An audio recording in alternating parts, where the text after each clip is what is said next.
Hi everyone, this is MBBS nut और इस video में हम नेफ्रोटिक सिंड्रोम को डिस्कस करेंगे। चलिए बात करते हैं नेफ्रोटिक सिंड्रोम। क्या है nephrotic syndrome? Nephrotic syndrome basically जब हमारा प्रोटीन का excretion more than massive proteinuria हम लोग को देखने को मिलता है, मतलब यूरिन में जब प्रोटीन का excretion more than 1 gram per metre square of body surface area per day अगर होने लगे तो हम इसे नेफ्रोटिक सिंड्रोम में कैटेगराइज करते हैं। तो ये नेफ्रोटिक सिंड्रोम का कारण क्या है? तो बेसिकली अगर ईटियोलॉजी की बात करें, ईटियोलॉजी तो हमें दो सबसे जो मेन कॉज देखने को मिलता है वो है मिनिमल चेन डिजीज़, जिसकी मैं अभी बात करूँगा। और दूसरा कॉज आपका FSGS होता है, जिसे हम फोकल सेगमेंटल ग्लोमेरुलोस्क्लेरोसिस बोलते हैं। दूसरा कॉज MSGN होता है, मिज़ेंजियो प्रोलिफरेटिव MPGN, मिज़ेंजियो प्रोलिफरेटिव ग्लोमेरुलोनेफ्रोपैथी। तो मेन अभी हम बात करने वाले हैं मिनिमल चेंज डिजीज़ के बारे में। तो देखिए, नेफ्रोटिक सिंड्रोम का पैथोजेनेसिस में जो बेसिक चीज़ होता है वो क्या होता है कि आपका प्रोटीन का लॉस होगा, और प्रोटीन का लॉस होगा तो उसके कारण एडीमा होगा। चलिए वो तो अभी और अच्छे से डिस्कस करेंगे, लेकिन मिनिमल चेंज डिजीज़ क्या है उसकी बात कर लेते हैं। मिनिमल चेंज डिजीज़, अब देखिए आप नाम से ही समझ पा रहे हैं कि मिनिमल चेंज, यहाँ मिनिमल चेंज हो रहा है। डिजीज़ में ऐसा देखने से लगता है कि कुछ चेंज हुआ ही नहीं, बट बहुत कुछ हो रहा होता है एक्चुअली में। मतलब जब रीनल बायोप्सी ली जाती है ना ऐसे पेशेंट्स की, तो क्या होता है कि हमें कुछ भी नहीं देखने को मिलता है, लिटरली कुछ नहीं, बट प्रोटीनोरिया पे प्रोटीनोरिया बहुत ज़्यादा हुआ रहता है।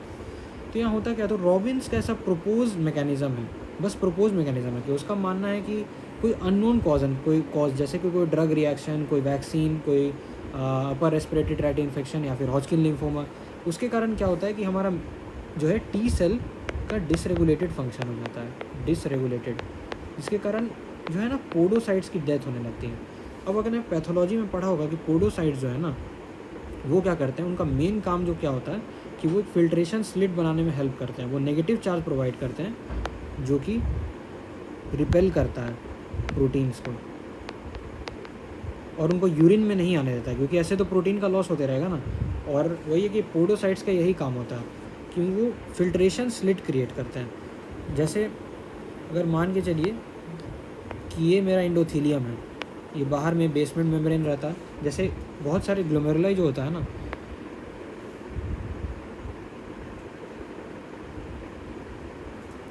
अगर ये मेरा ग्लोमेरुलाई है, जैसे ये बोमैन्स कैप्सूल है और इसके अंदर ये वाइट सा ग्लोमेरुलाई है, ठीक है, और इसमें बहुत सारे हैं, तो ये इन छेदों को अगर मैं जूम इन करूँगा तो ये मेरे एंडोथीलियम हो गया, ये न्यूक्लियस एंडोथीलियल सेल्स का, ये बाहर से बेसमेंट मेम्ब्रेन हो गया, और यहाँ बाहर में पोडोसाइट का सेल होता है जिसका बहुत सारा फूड प्रोसेसेस होता है। तो ये हुआ पोडोसाइट का काम। तो यही है कि जब पोडोसाइट का इफेसमेंट होने लगता है या लॉस होने लगता है मिनिमल चेंज डिजीज़ में, तो प्रोटीन्स जो है वो यूरिन में आने लगता है।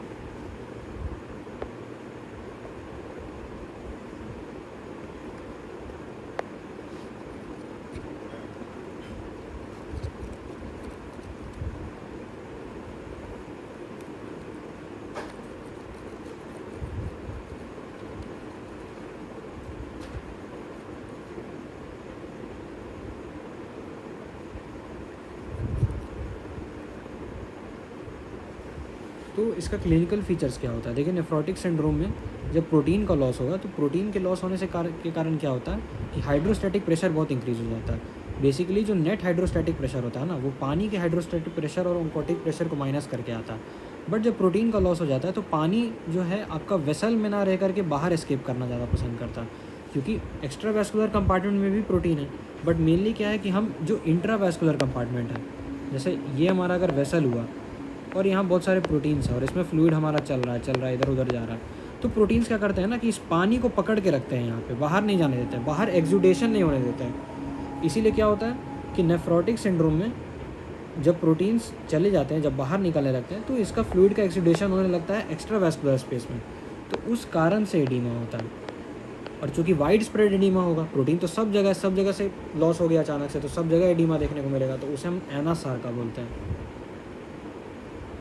तो उसे ही हम एनासार्का बोलते हैं, एनासार्का, उस वाइड स्प्रेड एडीमा को। तो ये हमारा क्लिनिकल फीचर्स हो गया नेफ्रोटिक सिंड्रोम का। और ठीक है, नेफ्रोटिक सिंड्रोम का क्लिनिकल फीचर्स हो गया, इसको डायग्नोज कैसे करेंगे?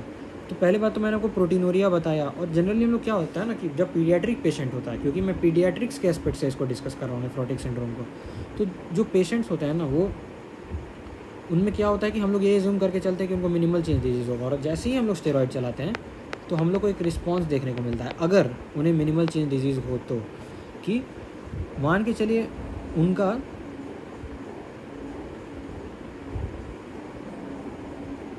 वो जो प्रोटीन सिक्रीशन होता है उनमें, जैसे ही हम लोग स्टेरॉइड चलाते हैं तो 4 मिलीग्राम पर मीटर स्क्वायर पर आवर हो जाता है।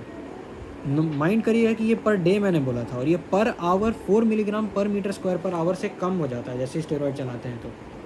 तो ऐसे ही हम डायग्नोज कर पाते हैं कि ये नेफ्रोटिक सिंड्रोम में। प्लस हम इम्यूनोहिस्टोकेमिस्ट्री मतलब आपका इलेक्ट्रॉन माइक्रोस्कोपी भी करते हैं, बट वो बहुत ऊपर लेवल का ये हो गया। ऐसे जनरली ये डायग्नोज हो जाता है, ऐसे ही स्टेरॉइड से ही थोड़ा थोड़ा ही रिस्पॉन्स आने लगता है, तो हम समझ जाते हैं कि पेशेंट को मिनिमल चेंज डिजीज़ है।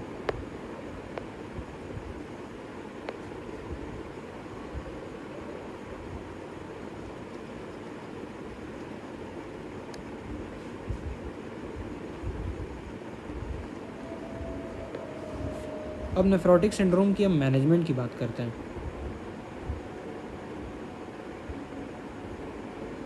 अब नेफ्रोटिक सिंड्रोम की मैनेजमेंट की बात करते हैं। तो नेफ्रोटिक सिंड्रोम मैनेज कैसे होता है? एक्चुअली टोटल जो है इसकी 12 वीक्स की थेरेपी होती है। जैसे मान के चलिए कोई पेशेंट नेफ्रोटिक सिंड्रोम का आया मेरे पास, जिसे मिनिमल चेंज डिजीज़ है, तो हम क्या करते हैं कि पहला 6 वीक्स हम स्टेरॉइड चलाते हैं, फिर दूसरा 6 वीक्स स्टेरॉइड चलाते हैं। लेकिन दोनों में स्टेरॉइड का थेरेपी अलग होता है। और जो स्टेरॉइड हम लोग चलाते हैं उसका नाम है प्रेडनिसोलोन। तो देखिए, पहले 6 वीक्स और दूसरे 6 वीक्स का 6 वीक्स। आप मेरे वॉइस पे ज़्यादा निर्भर करिए, मेरे राइटिंग उतनी अच्छी नहीं हो पाती है इसमें।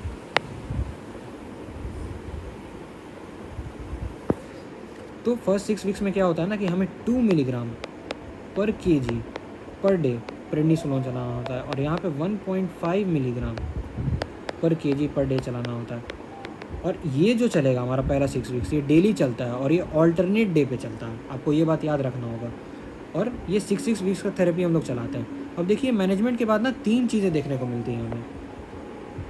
या तो हो सकता है पेशेंट रिमिशन में चल जाए, मतलब वो क्योर हो जाए डिजीज़ के। दूसरा चीज़ हो सकता है कि उसे रिलैप्स होने लगे, मतलब पूरा मैनेजमेंट मैंने कंप्लीट कर दिया और फिर पेशेंट क्या हो रहा है कि वापस रिलैप्स कर जा रहा है। और तीसरा होता है फ्रीक्वेंट रिलैप्स का केस। तो देखिए, जब हम लोग मैनेजमेंट करते हैं तो जब भी हमें रिलैप्स देखने को मिलता है ना, रिलैप्स 90% केसेस में जनरली पेशेंट रिमिट ही कर जाता है। बट अगर रिलैप्स देखने को मिलता है तो वापस से हम यही थेरेपी चलाते हैं। तो उसमें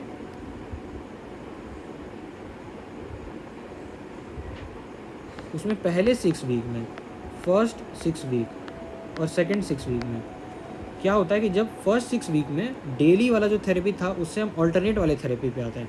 तो उसी टाइम पहले तो डेली चल रहा था स्टेरॉइड, लेकिन जैसे ही ऑल्टरनेट वाले थेरेपी पे मतलब लोग स्विच करते हैं ना, उसी टाइम क्या होता है कि रिलैप्स होना शुरू हो जाता है। ये रिलैप्स वाले पेशेंट में ही रिलैप्स होना शुरू हो जाता है। दूसरा केस क्या होता है कि फिर ये रिलैप्स के बाद ये फिर से हम चलाएं, फिर स्टॉप किए, फिर रिलैप्स हो रहा है। मतलब समझ रहे हैं, रिलैप्स हुआ तो हम ये थेरेपी चलाएं, फिर थेरेपी को रोकना पड़ेगा क्योंकि लगातार स्टेरॉइड देंगे तो टॉक्सिसिटी हो जाएगा ना। तो फिर हम क्या बोलते हैं, फिर से उसको रिलैप्स होने लगा। तो 2 केस मिला, एक वो फ्रीक्वेंट रिलैप्स का और एक यहाँ से जो रिलैप्स हो रहा है, रिलैप्स के बाद भी रिलैप्स हो रहा है। तो एक्चुअली यहीं से वो केसेस फ्रीक्वेंट रिलैप्स के बन जाते हैं, बट यहाँ से मैं आपको समझा रहा हूँ। तो एक हुआ फ्रीक्वेंट रिलैप्स। तो जो फ्रीक्वेंट रिलैप्स होता है ना, इसमें इसकी क्राइटेरिया ये होती है कि अगर हमें मोर देन 3 रिलैप्सेस देखने को मिल रहे हैं पर ईयर, या फिर more than equal to 3 relapses in 1 year और more than equal to 2 relapses in 6 months, तब हम कहते हैं कि ये फ्रीक्वेंट रिलैप्स है। लेकिन सबसे बड़ी बात है कि दोनों को मैनेज कैसे करते हैं, दोनों चीज़ों को। देखिए, यहाँ तो रिमिट कर गया तो वो तो ठीक है, लेकिन यहाँ पे अगर रिलैप्स हो रहा है ना, तो यहाँ हमको एक स्पेशल टाइप ऑफ ट्रीटमेंट पे आना पड़ता है।